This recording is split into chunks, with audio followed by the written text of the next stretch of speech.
Here we are again, folks. It feels like I've never, ever been away. Following hot on the heels of our fan team special podcast. If you haven't seen it, check it out. And also our defensive assets podcast earlier in the week. We are doing a combined midfield and attacker, given the quick turnaround between game weeks ahead of round 21. So without any further ado, I'm going to cut straight to my esteemed co-host, Mr. McKenna. Ooh, how are you, my friend? that's like an Andrea Pirlo cross the pitch pass there that you've given to me, and I'm going to hopefully bang it into the net once again with a great show. But I'm doing all right at the moment, Ben. Not very happy with how my game week went, but you know, we want to keep this short and simple, so I'm not going to go on too much about my woes and worries, but I will let people know that I did get 39 points. But the team's good still. I'm still happy with it, and hopefully onwards and upwards from here. And it wasn't a great week for the community in general anyway, so I'm not too cut up about it. But we're talking about midfielders and forwards today. It's a bumper one purely because we're really close and we want to get these out to you as soon as possible. And I guess one of the big starting points this week, one of the big worries for me, is not owning Heung-min Son. He's underperformed his XG by 1.05 over the last 4 games. And we know historically that he is an overperformer. So I feel like a big haul is on the horizon. This could be coming in this Brighton game. But the worry is that obviously Tottenham aren't as attacking as they once were. So that there is those kind of manifestations of a little bit of worry about them. And there are some good games coming up for Tottenham, but there's also some difficult ones. There's the Brighton one, then Chelsea might be a difficult one with that new manager bounce. West Brom seems to be the one that everybody's really keen on owning them for Son and Kane captaincy choices for that game week. But then there's City, then there's West Ham, and then there's Burnley on the horizon. I think it's not as kind of rosy there, but Son kind of transcends games, a bit like what you said about Danny Ings the other day, Ben. Are you looking at getting him into your team, or is he a bit too template for you? He's attracting a lot of interest from the community, certainly judging by my timeline, and it's clear and obvious to see why. Jose Mourinho's already come out and said, look, in terms of a replacement being deployed in that central strike area, it will not be Gareth Bale. Gareth Bale feels as if he he's not a striker anymore. He doesn't even feel like a left winger anymore. So that was part of his negotiations when he came from Real Madrid. There is also Carlos Vicenzo, Carlos, whatever his name is, on loan. Apologise. He's only played 25 minutes in the Premier League, so that would suggest that he's a little bit short. Son isn't for me, first and foremost. I'm quite happy with I do own Harry Kane. I'm tempted just to hold for one game week. I'm certainly not pressured into maybe pulling the trigger and getting rid. I would look elsewhere. Maybe Antonio. I've just brought in DCL as well. But Son. It's a difficult one. Look, I see the appeal, but I would always err on the side of caution.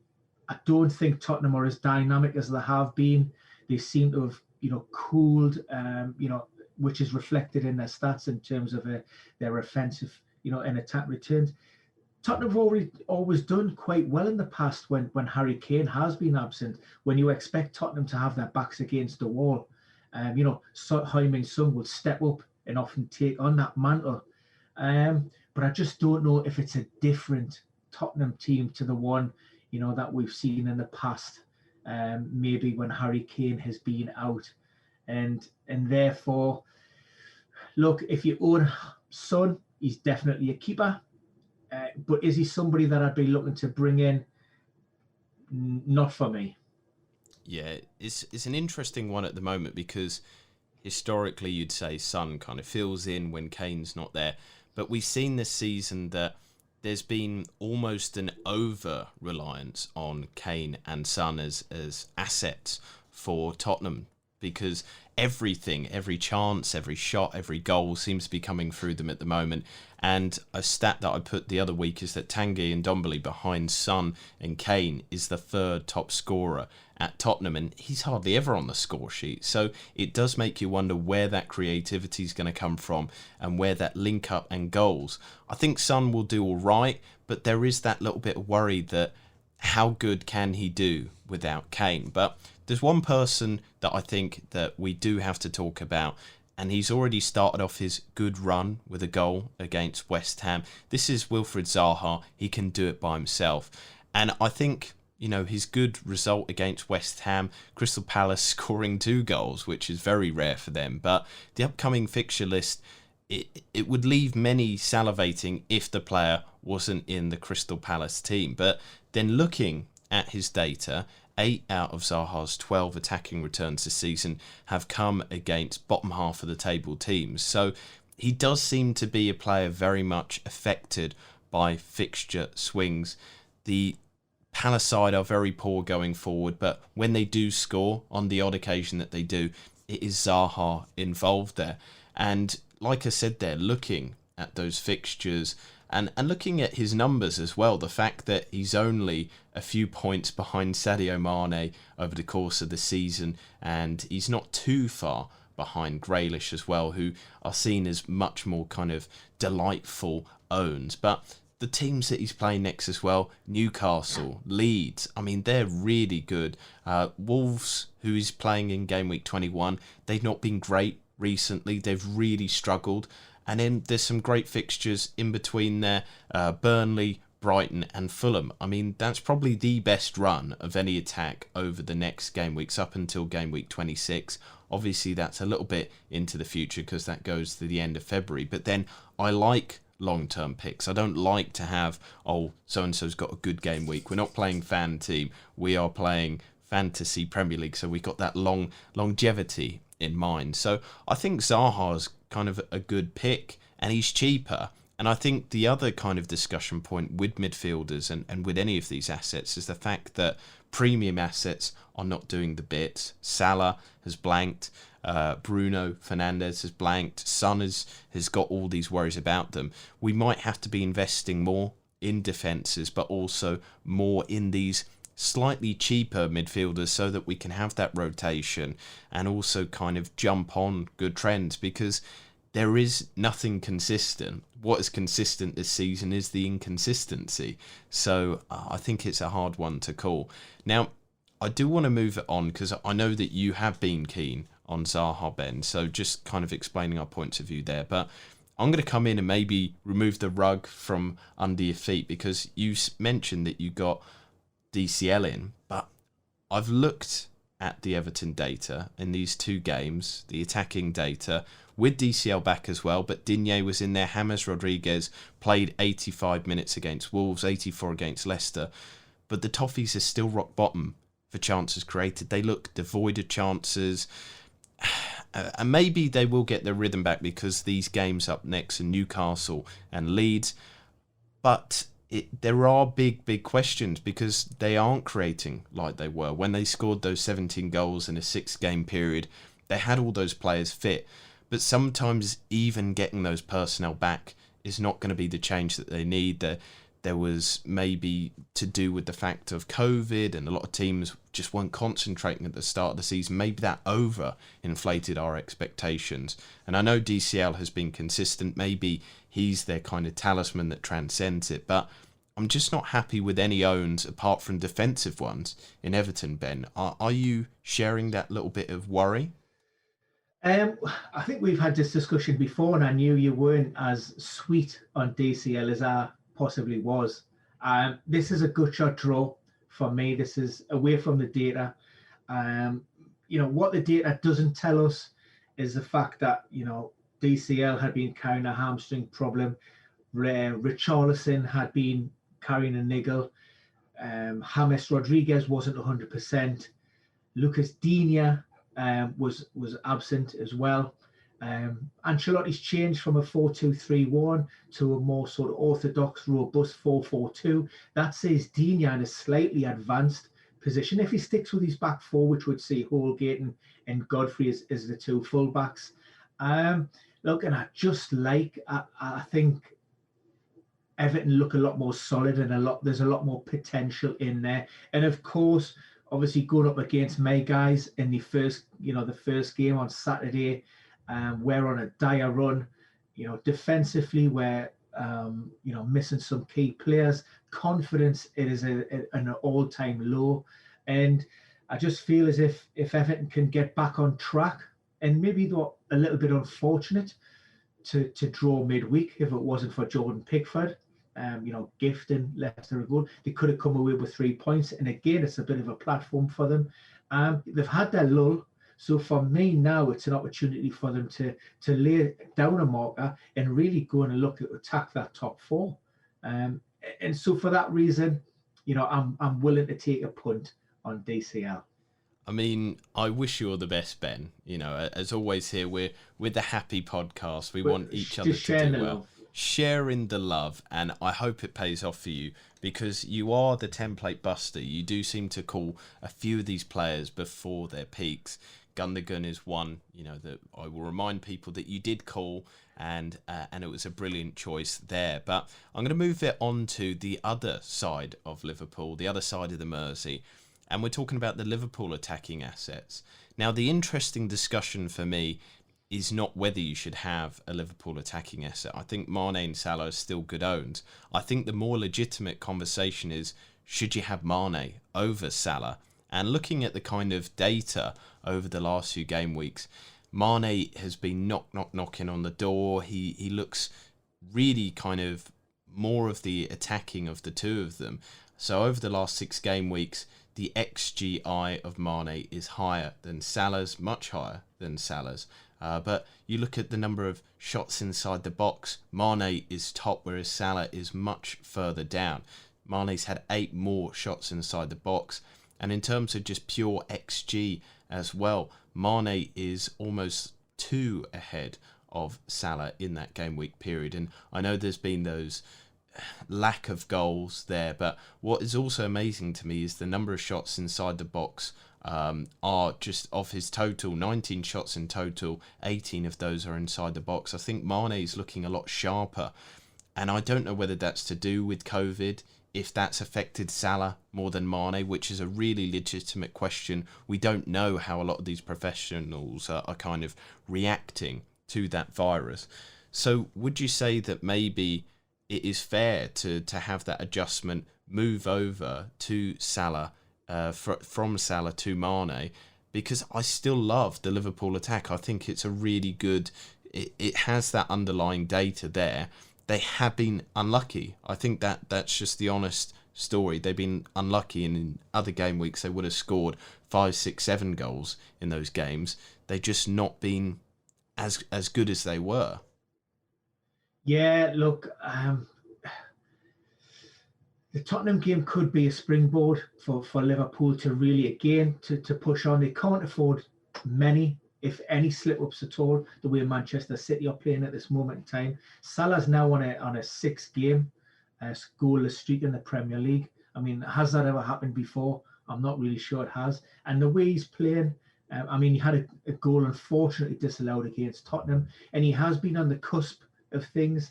So yeah, it's almost a lot of things coming together to create this perfect storm. Maybe it's a little bit of COVID, maybe it's a little bit of confidence. A lot of the key players within that squad suffered that dip. But if we see Mane scores against Tottenham, coming back into a little bit of form, Firmino gets his first goal in 5. All of a sudden the mood lifts. Trent back on the score sheet with an assist.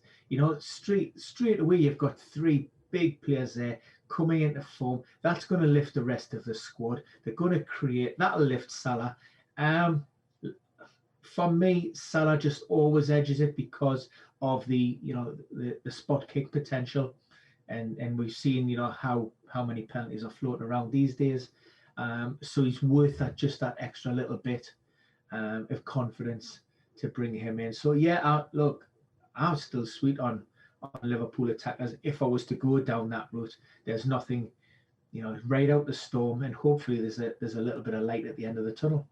I think there will be. I think it's the wise thing to do because we know how good they are anyway. Now, we also know how good Man City are, and they're proving it this season. Foden, Gundogan and Sterling are all good picks in that City midfield. I feel this might be an unfair question to ask you, but out of those three, I mean, I'm already laughing because I know you're going to shoot one of them down like a World War II bomber as they come across your mind there. But, you know, Sterling, 9 returns in his last 9. Ridiculously consistent, and one thing that annoys me is I kept giving him chances, and then I got him out. And since then, he's kind of kicked on. Foden is looking great. Lots of shots inside the box, a lot of creativity. But Gundogan is actually kind of the most attacking out of all of them. It's the craziest thing to imagine that Gundogan, a few weeks ago, nobody would have even considered him. And now he's rocking it in terms of expected goals. He has the highest expected goals of any Man City asset. He's got the most shots inside the box over the last 6. And of course, he's got the most goals as well. So I know you have your biases here, Ben. I know that you're almost reeling thinking of one of them. But who would you pick out of those 3 and why? It's hard to look past Gundogan on current form. It just is. He's the man of the moment. He's grasped this opportunity. We were questioning what would happen in the absence of Kevin De Bruyne. You know, would City be the same team going forward? Would Gundogan continue for the answer that and some more midweek with what was potentially a bit of a banana skin, against Sam Allardyce's team, who could have dug in really well, and they just dismantled them. So for the money, for the value, it's got to be Gundogan for me. The concerns will always remain over Foden. Is he going to be in that starting 11? It doesn't really seem to matter how well he plays or what he produces. He's one of the players that are always at risk of rotation for me. And it's easy to see with the the amount of attacking talent that Pep has at his disposal. And with regards to Sterling, there is a little bit of bias there because I could never pull the trigger on him myself. I just don't. He's far too patchy and he's far too expensive for what he brings. I would expect some consistency at that price point. Not just these short spurts, but for those who are interested and those who are owning Sterling at the moment, you're creating so much that we all know that it may take Sterling 4, 5, 6 attempts to get a goal, but he's going to get those opportunities. He's going to get 10, so the chances are he might get a goal or 2. Look, so if that's the route you want to go to, well, yeah, go for it. Not for me. It's not for Big Ben. Now, no. Moving it on to another kind of maybe a difficult one to stomach. I'm moving it on just quickly to a big differential that I've seen kind of bubbling under the surface because of the attacking data as well. We've given our warnings about Aston Villa, but Bertrand Traore is interesting to me because he's had 5 returns in the last 6 games. It just flagged up to me that he's getting in decent areas. That's what kind of attracts me as well. 11 shots inside the box in his last 6. He's got a 2.14 XGI, and so his 3 goals is slightly above that. But the Villa team are creating a lot of chances. You talked there about Gundogan getting involved with goals, and you'd kind of expect, he can't keep it up. But then the volume put on a plate towards him, and Sterling as well, kind of means, actually, yes, they can keep it up.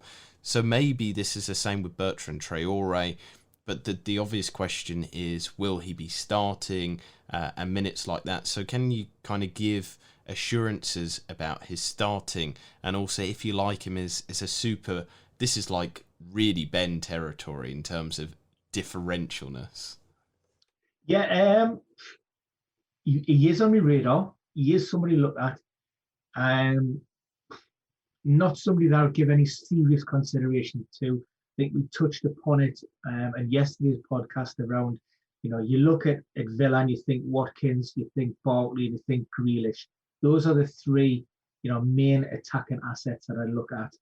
I don't think he is a shoe-in in terms of the start, particularly around these congested fixture periods. We've seen him dip in and out of the team, particularly when was it El Ghazi? I think it was banging form and or flip flopping, and also when Tyrone Mings got sent off, it was Traore that was first to go. So you suspect he is on the sort of the fringes of that starting 11. And Dean Smith is always looking to maybe, if he's going to change things around, it's going to be Traore, the player that's going to make way. What I would say about Dean Smith is he's got a fairly stabilised starting 11. It'll be interesting to see in these next 3 game weeks if that ethos around sticking with that main core remains the same. Like I say, we're coming in. This will be his 4th match post-COVID at the weekend, so we'll see. You could maybe question that that midweek game at Burnley where they performed so well. Dean Smith said, it felt as if we lost the 3 points as opposed to Burnley winning. But was that maybe Burnley pushing on late into that game when a little bit of fatigue and tiredness was maybe creeping in to Aston Villa's play? We're obviously not privy to the data that the players will be tracked through GPS monitoring and load. So the Dean Smith and his team will be watching that. So it'd be interesting, like I say, if there has been any dips in performances, particularly in the latter part of that game, whether Dean Smith maybe will then look to freshen the squad and just bring in a few new players. For example, Sanson, the kid from, is it Marseille, I believe, he will be travelling with the squad. And one thing he didn't do, he didn't rule him out of potentially putting him in the starting 11, which I found, whether it was just for the cameras, the media talk, or whether he actually is going to give him serious consideration. But that, if that is the case, then that suggests it's more to do with, like I say, keeping these players fresh, making sure that those energy levels are high, as the games come thick and fast.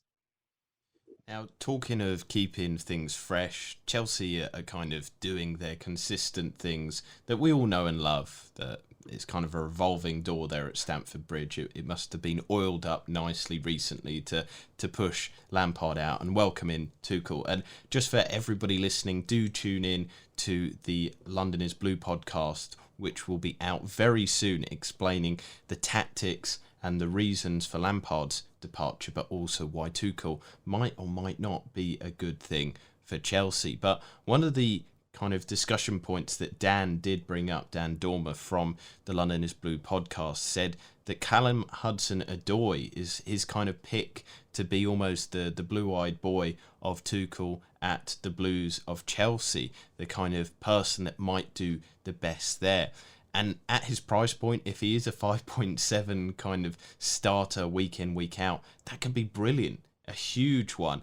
But obviously with that, it's totally up in the air at the moment. But the big indication was he did start in that first game for Tuchel. We'll just see if he keeps his place. But the big worry as well with Tuchel is that he's a massive tinkerer. He is a bit of a tinker man, to say the least. So even if Callum Hudson-Odoi is doing well, he might just be dropped because Tuchel wants to tactically change the team to jump on the weaknesses of the opponent. That's one of the big foibles of him. So the last thing before we get into the forwards I wanted to say is huge news here, big differential news.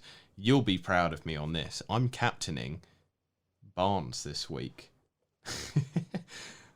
Yes. Now, not Harvey Barnes, I'm assuming. Yeah, not Ashley Barnes. I'm not feeling Ashley Barnes this week, I mean, that is a big call. I see the appeal, obviously going against Leeds. Pretty much, if you kind of keep a clean sheet at Newcastle, then, there isn't much hope. I it always worries me. Is he a nailed starter? I mean, is Harvey Barnes nailed 100%? I would assume Maybe in the so. absence of Dennis Pratt and Jamie Vardy and Perez being utilised in a different role. Is he? I mean, he's started every game since game week 13. So 90, 83, and then all 90s consistently since then. And really, the only kind of game that he was dropped was kind of around 8 to 11. But I'm happy that he will start. I'm sure he will, because he's played since, like I said there, game week 13. He has been starting each game week in the side. I mean, I have got him in my predicted starting 11. The one concern is that Brendan Rodgers talked about, again, utilising the strength and the depth of his squad. We know that Ndidi is out. We obviously, Jamie Vardy is out. Question marks over Johnny Evans, possibly, although, he said he is available. If you're tinkering with your team too much, is it going to take half an hour, 45 minutes for that team just to settle? Just get into a pattern of play where they're getting used to each other. Will Harvey Barnes be expected to play in a slightly different role? Maybe. That's always a worry.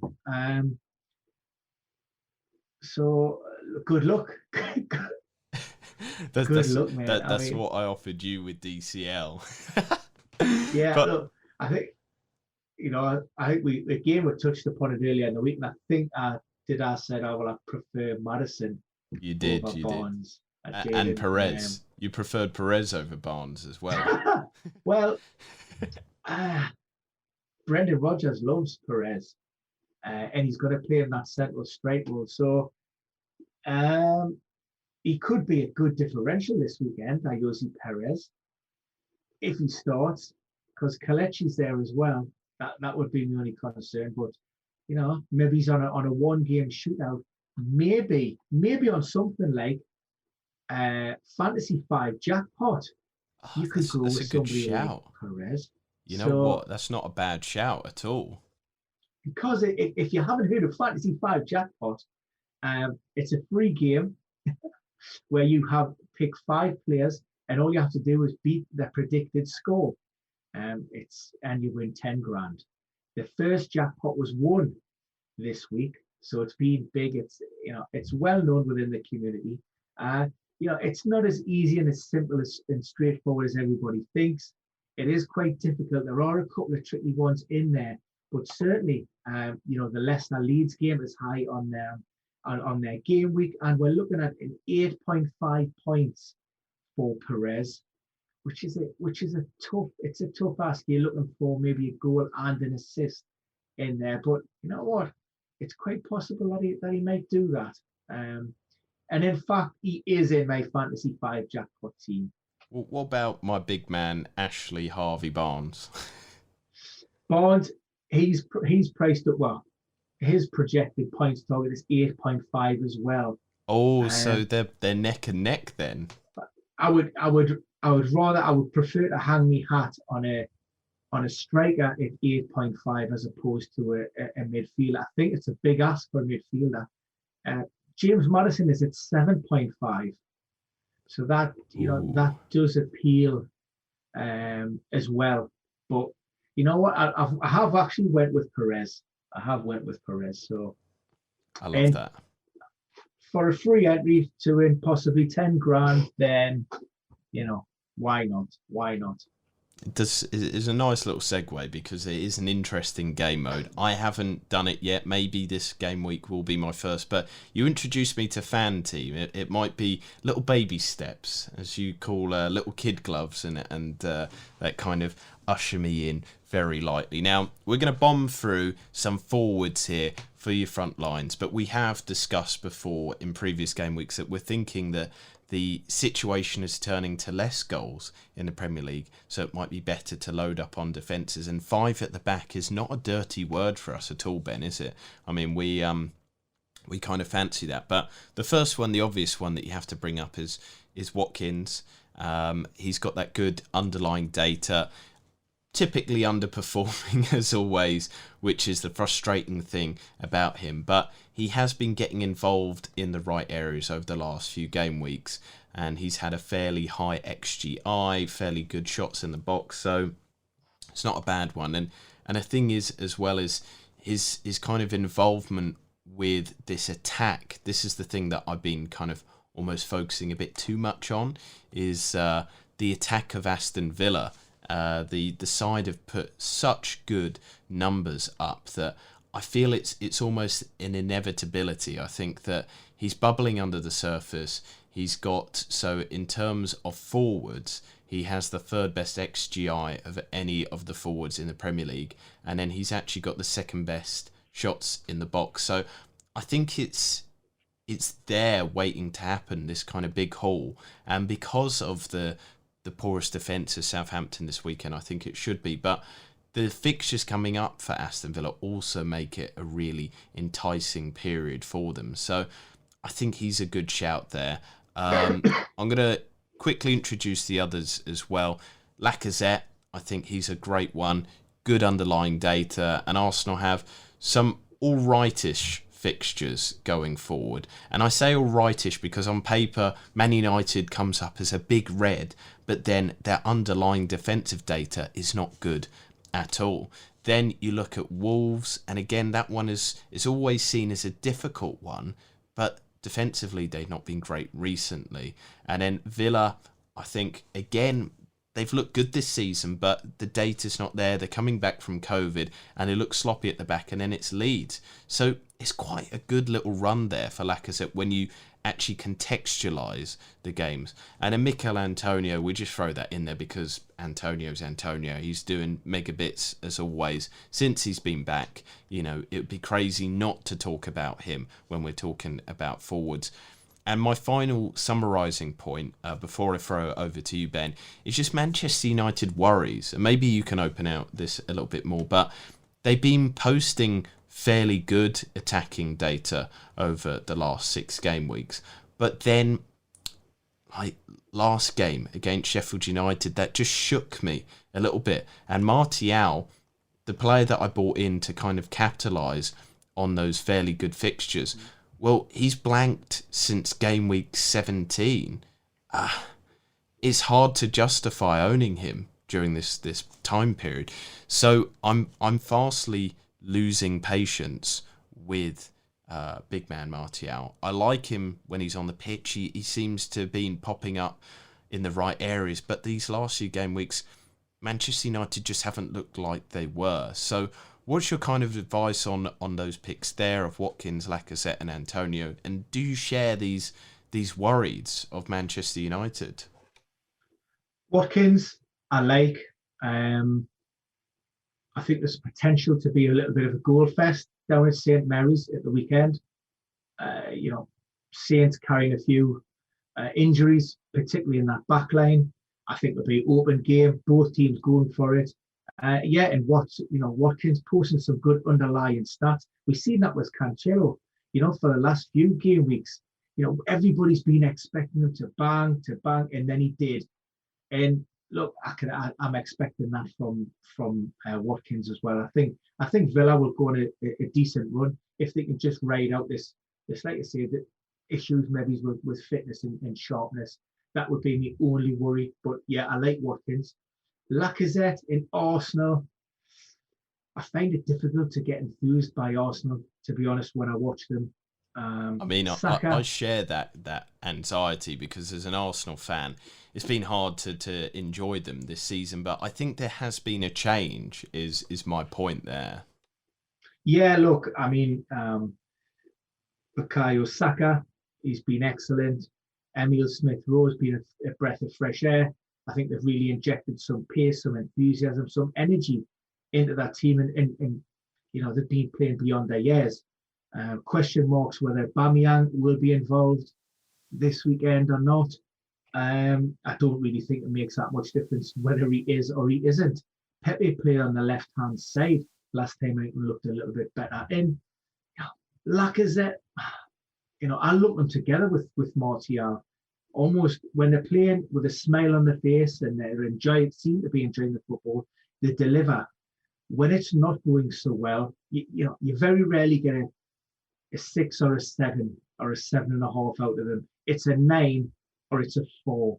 It's all or nothing. It's famine or feast. And so I'm not so sure. And being a Martial owner, he is on the slippery slope. He is one player that I would be looking to potentially ship out. I'm questioning whether he'll actually start this weekend. I've been to and fro, and I think Cavani 100% comes in. Martial is travelling. He did take a little bit of a knock against Sheffield United. Awkward landing, hurt his shoulder. I mean, he is fine and he is fit. But there's part of us that feels, if Ollie looks to freshen his team, then is Martial one of those players that could go. You've got Greenwood, you've got Bruno, who's obviously going to start. I even fancy, is he going to throw maybe Daniel James back in there?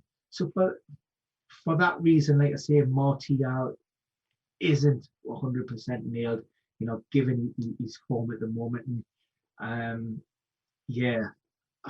if there were better striking options or alternatives really but they're in short, in short supply at the moment. So I think that's why a lot of people have probably persevered with the likes of maybe the Martials for a little bit too long. This is the point that I think we've delved into and really fleshed out, especially on the defences options podcast. Do jump back and listen to that one, because we kind of open it out that all the data is showing that there is almost a regression in terms of goal scoring and things like that. So that's why this kind of forward section, I tried to bump it out with midfield as well. But even then, it's kind of almost hard. A lot of these assets are not justifying their prices, especially the premium ones.